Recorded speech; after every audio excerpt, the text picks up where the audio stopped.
I'm just copying this image from Google and go on Illustrator. Just you have to paste here. Now click on image trace and trace this image. And you can see image has been traced. Expand it, right click, ungroup and delete background. Just select all the object, Ctrl C for copy and go on in Adobe InDesign and paste here. Okay, now you can see all the shape has been come in Adobe InDesign. Just resize it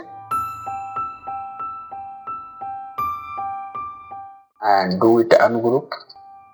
Just select all these object ones, click on object and path, convert make compound path. Which shortcut key is Ctrl plus 8. Click here. Just select this object now. Press Ctrl D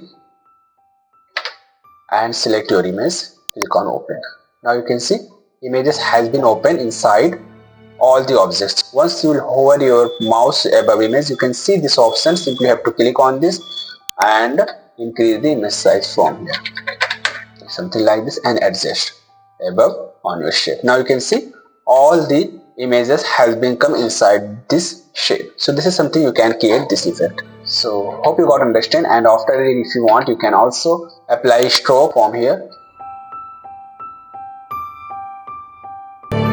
as well as you can increase the size, and if you want you can also add this shadow on this shape. So and adjust from here properties of shadow.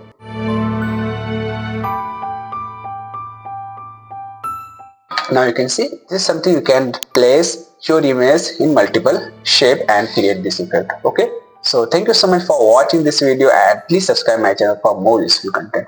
Thank you.